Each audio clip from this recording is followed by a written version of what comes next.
was just watching that thing this morning on that polar bear town in Churchill, and those guys doing those documentary on the guys that keep the polar bears and the people away from each other, eh? It's kind of, I don't know, it's kind of, they're extraordinary people, man. Like, you know, to dedicate their lives to, you know, saving the bears from the people and the people from the bears, right? Like, there's not a lot of people that really put that much care into humanity in this day and age as those guys do. Like, that one guy's been doing it for like 17 years. There's one bear up there, his name's Pete, and he's an old bear. He's been there since he started this, this polar town thing, and he's coming to the end of his ride, and he's just a skinny old bear, and he was chasing a little cub trying to eat it, and like, you know, he's starving to death, right? He can't hunt the way he used to, but he was a force to be reckoned with as a young man, eh? And now he's just, you know, I guess we all get that way. We all get old and not such a force to be reckoned with anymore. You know, it's kind of sad. My name is Tim Bryce. I'm 59 years old. I'm Métis. I come from Saskatchewan. I know absolutely nothing about my indigenous side. I just know that I was raised by my mother, who is Russian. My grandmother comes from Russia. I met you, Karen, like must have been, yeah, close to 15 years ago. I got HIV from a blood transfusion back in 1995 when I shattered my femur. 2010, I tested positive for HIV, and you know, it's nothing you can relate it to but the blood transfusion, because those were my good years. I was raising kids and working, and you know, I kept my nose to the grindstone, and yeah, and you know, here it is now, 13 years later, and I'm still struggling with the disease, and you know, now it's no longer family that is my nose to the grindstone. You know, addiction kind of took hold of my life due to the extreme, you know, pain and suffering that I went through. I had to go through 6 surgeries over 6 years to be able to walk again and to rebuild my leg.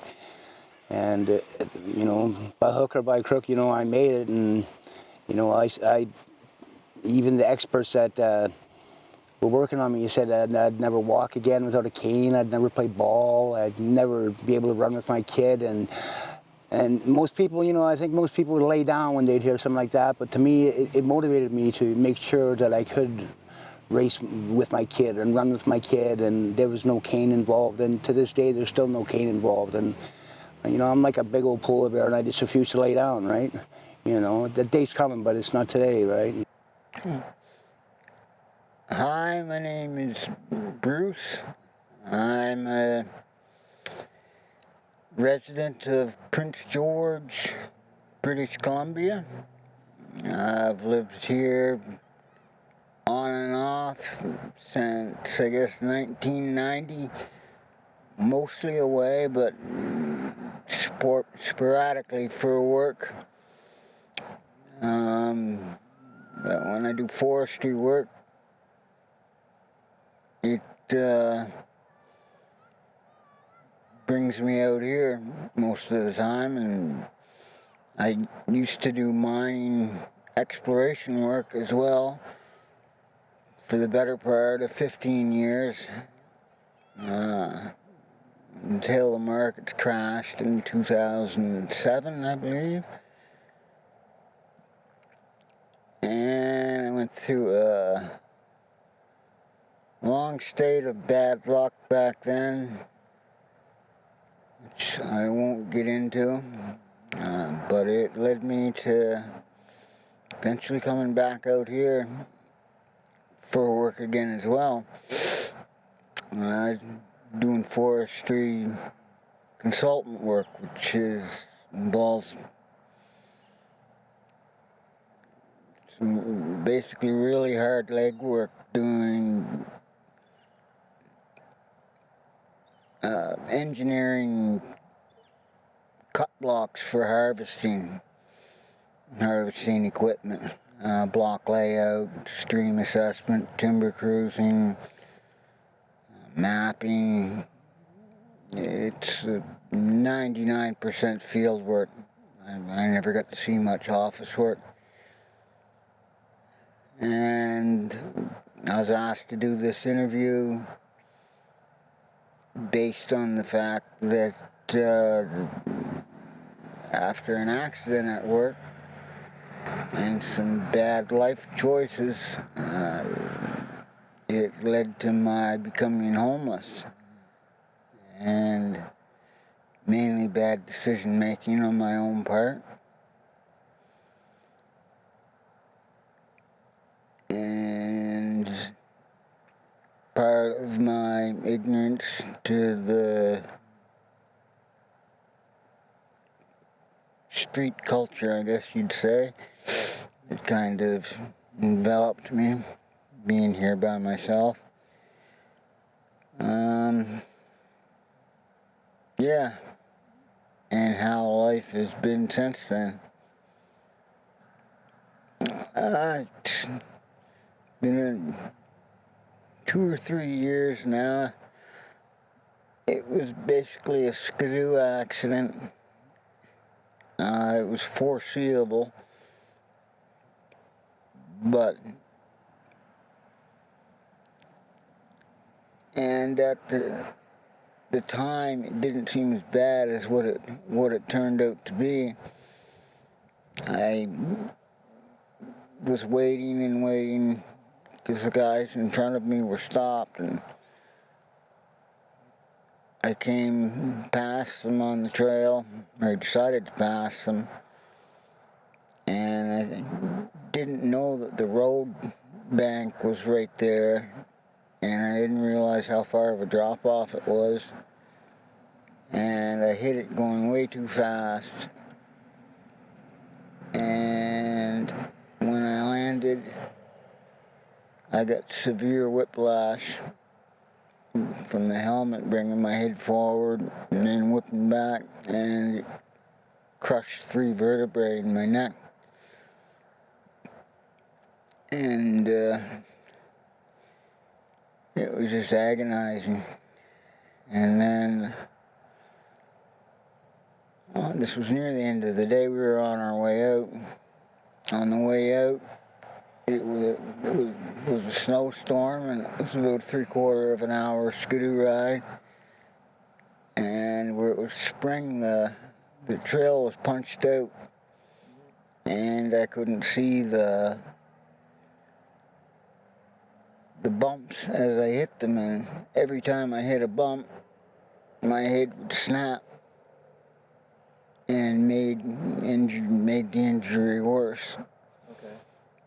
And every time I hit a bump, by the time I got to the road, I was almost, my head was like this, and I was just hanging off of the sled, basically.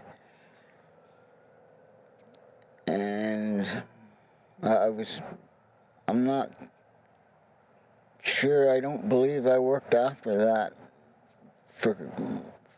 until after the physiotherapy. I spent the better part of a year in physiotherapy. The company was really good about that. And it brought me right back to normal. But by then I had started using drugs as well, recreational drugs, that is. And it was a combination of it helping with the pain and just out of boredom and hanging out with the people that I did. Yeah. And I wasn't at work, so there wasn't much to do. They had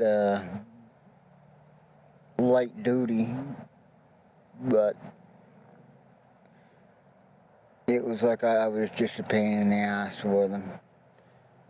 They want, basically, the sooner I would show up and get out of there, the better. So your workplace didn't feel very welcoming then, or? No, not really. They didn't want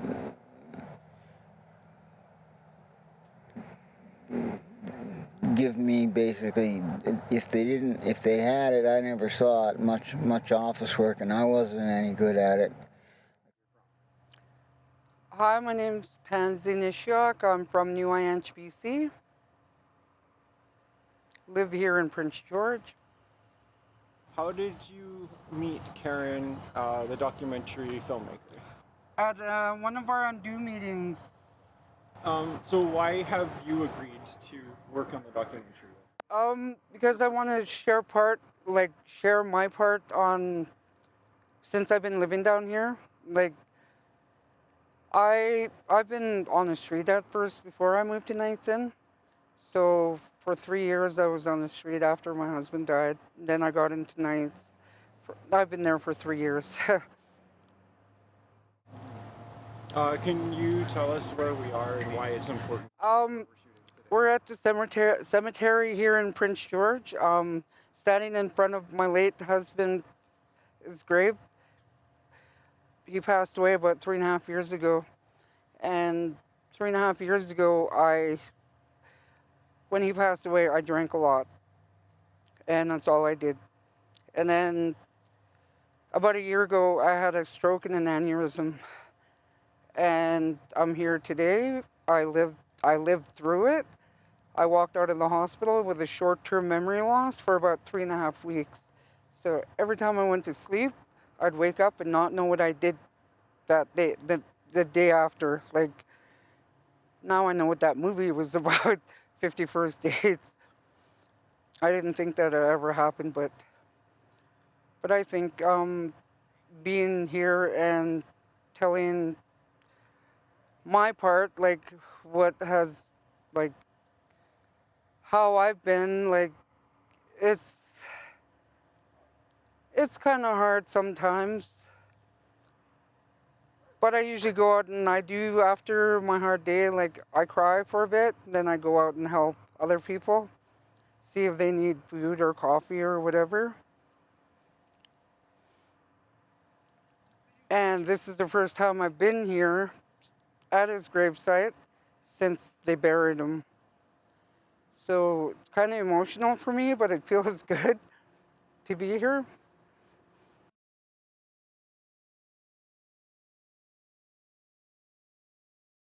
Years before I found out I had HIV, I walked into Positive Living North, and I seen that they were handing out stuff and giving, like, you know, swag, I guess you could call it, to people. And I inquired what the requisites were to become a member, and they said you had to be HIV positive or had Hep C. And at that time I had none of the above, so like I walked out of that door quite fast. And when I moved out to Alberta in 2009, and my brother come and took me out with him, and that's when I found out I had HIV. And then when I come back to Prince, I went right back to PLN and got involved with them. And to me, it felt to me like my younger years were plagued with a lot of violence and, you know, a lot of breaking the law and, you know, and trying to make my own rules, I guess you could say. Like I was never one to adhere to anyone's rules but my own, right? And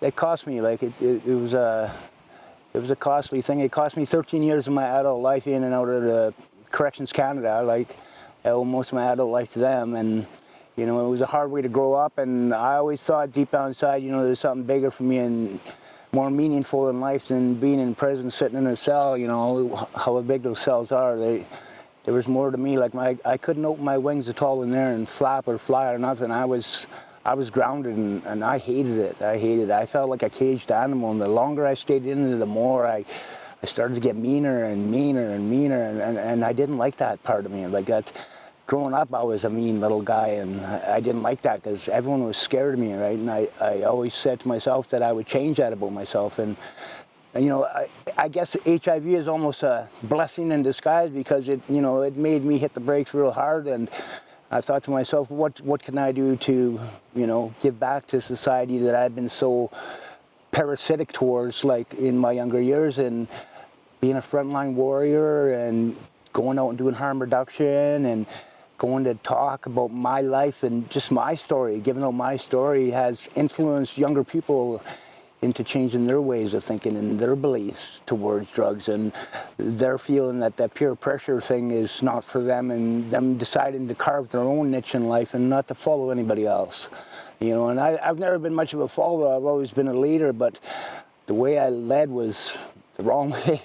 Like it was, you know, it was headbutting all the way, and it finally got to the point where it hurt, right? And you know, I was always distant. I was always MIA in all my family functions, and you know, I got an older brother, I got an older sister, I got a younger sister, and I got another younger sister. My one younger sister passed away when I was 12. You know, I still to this day, I don't know how a 12-year-old can come to grieve something like that. I still don't believe I grieved properly over that. You know, to this day, I still miss that little girl, right? And you know, it's that's a sad and maddening story, especially as a 12-year-old, right? You never know. Like any day, our tickets could be punched, but you know. So I decided that then and there that this was time to give back, and now I got hooked up with Kat in the Undo program. She's become a hero of mine. You know, I hold her at the top of my, you know, like I hold women at the highest esteem. I always held women in regard, and I always felt like I was a protector of women, and I've protected women over the years. And that's what led to my head-butting with the laws, is because of my violent nature as a younger man, right? But then I got hooked up with the CAT team, which I'm part of now too, and you know, we do. What's the CAT team? A community action team. Okay. Yeah, and you know, a lot of us peers, people like me, and people that are like homeless people, and people that are living aid assisted living, and you know, we meet and we struggle with things, and you know, we struggle with things like homelessness and like these encampments that they have around the city, and where to house these people, and how to house these people, and what to do next, and to go to court. And you know, it's been such a struggle, right? But you know, at the end of the day, when you can look in the mirror and you know, you like what you see, and you know, you're proud of what you see because you've actually done something, right? And it's a feel-good feeling. Yeah, so eventually, where I was living was just an apartment building with a rooming house with a bunch of small rooms, and it was all older gentlemen, and a lot of drinking. There weren't a lot of, like, a lot of drugs that I saw. The neighbors, we never really talked that much, but it was kind of a really dreadful place to be. I wasn't real happy. And so I spent a lot of time on the streets, and I'd come in late and waking people up, and I didn't really get along with them. So eventually this led to my landlord asking me if I would leave, and I thought it would be a temporary thing, so I went until I found another spot. So I went to stay at the shelters, and not being used to shelter life, I ended up spending more time sleeping outside than in, for the most part. And then I stayed in I moved in with an acquaintance, one of the other homeless people down at Moccasin Flats, Tent City, and I wintered there my first year, just helping him building on his dwelling, and we were pretty much the only people down there. And it was a hard, I put in a hard winter. It's freezing cold. He had me just breaking up pallets. It was all I could do to keep up with the busting pallets up to keep the place warm. And when spring came around, I was quite happy, to say the least. But my drug use continued to get worse, And I did start going back to work again, but between the drug use and my being out of shape, and it only took about 4 weeks for my neck to start acting up again, and you could see it. It was obvious, and by this time, I believe it to be the meth got into where the injury was, and you can see that the actual injury on the X-ray and the CAT scan. I've quit meth before, not being that addicted to it so much as the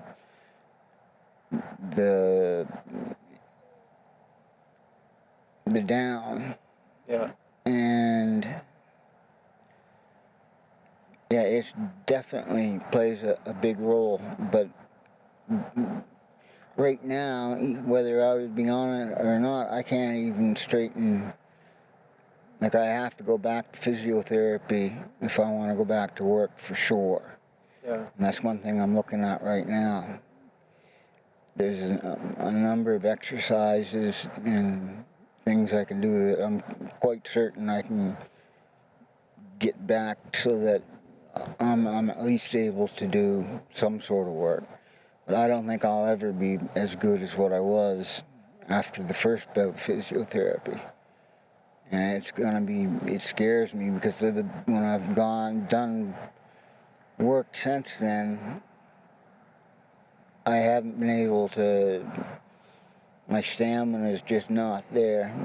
It takes all your strength and ambition, and just, like the dope just squashes that. I can see why a lot of the homeless find it impossible to work, especially if they were never had a work history. Like a friend of mine explained it to me. Like I said, how can these people miss work when they're only starting at noon or 1 o'clock in the afternoon? And he says, well, you got to understand, a lot of them have never, ever had, this is the first job they ever had. And they just don't think of it the same way that you or I do. And that I said that, like, sometimes people are treated like trash that need cleaning off the streets. And when no one's willing to help, the only ones who are left to help are ourselves. And we help ourselves. Yeah, and I've heard as much on the streets. I heard one guy say he was really, and he was genuine. He said, you people have to help yourself because nobody else is going to. And he wasn't trying to be mean. He was just saying, I forget what we were doing. I think we were cleaning up or something to that effect in front of Pounds, and he was walking by or was giving out some food, or I think he was donating some food to the people on the sidewalk. And he said, yeah, you guys, you're doing a great job. He said, help yourselves because nobody else is going to around here. But I will say I am impressed with a lot of the public in general is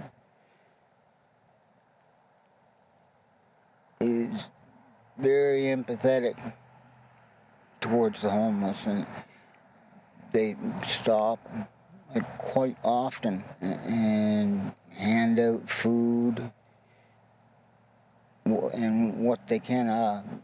I've been given money numerous times, just basically because I was pulling a shopping cart with my belongings in it, or collecting empties, because that's one way, believe it or not, a lot of people make money, and it's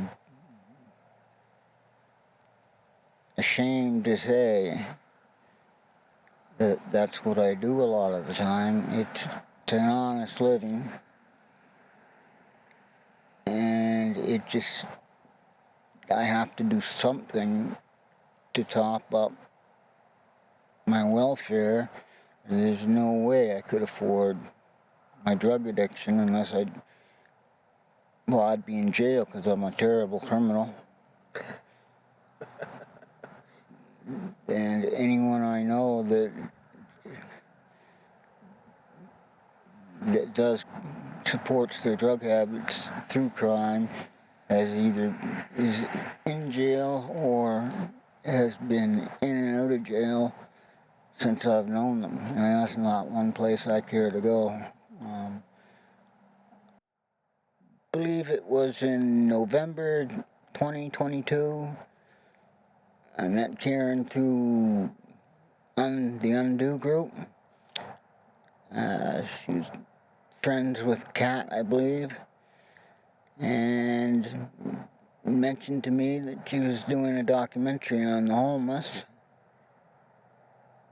and I thought it sounded like a good idea because it was basically a fairly short interview, and I wanted to express my view on, I guess, the aspects of how I became to be homeless here and in a relatively short period of time, and how easy it could happen to anyone. And I guess how I plan now on getting out of it, which day by day looks like a harder and harder thing to do.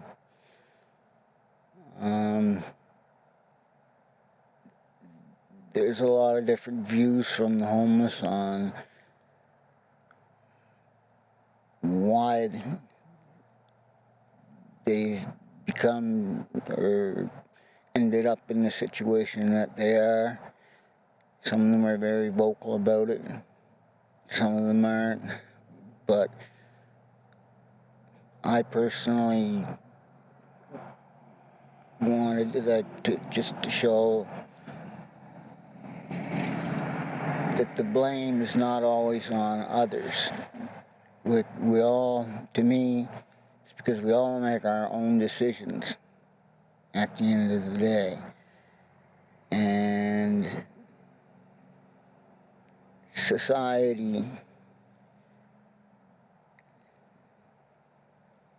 it doesn't always help this.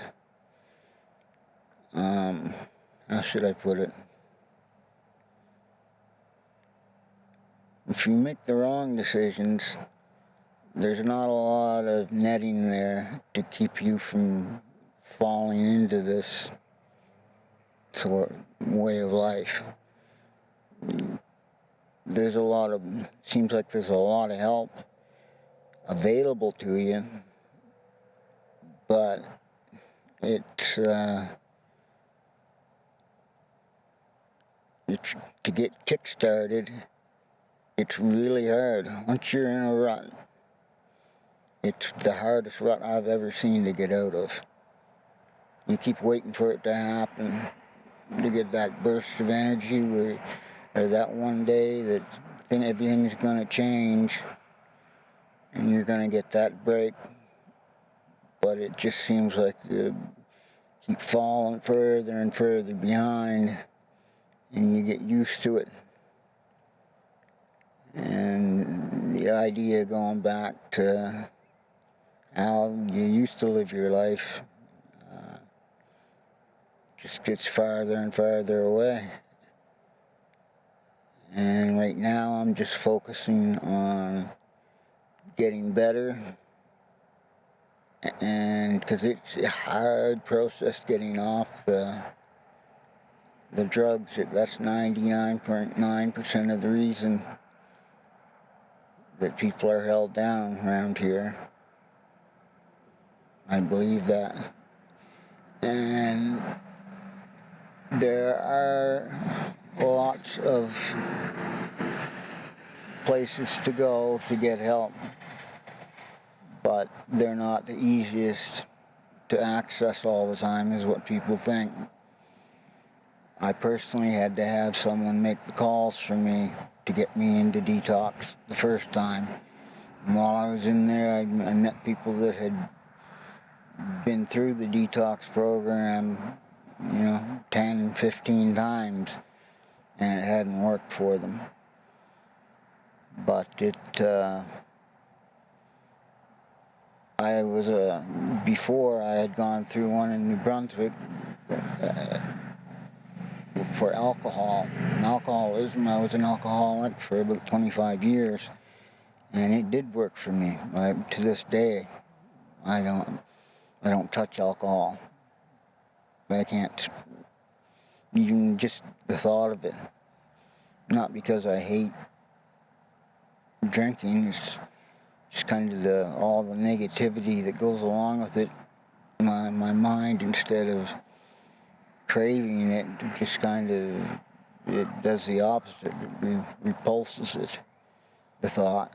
And that's what I'm hoping happens eventually with these new vices that I've found myself in. And So what's your hope? Like, what do you hope for an outcome? for an outcome, well, I'm staying clean by Christmas. And I want to get back into mineral exploration. That's when I was happiest doing that work.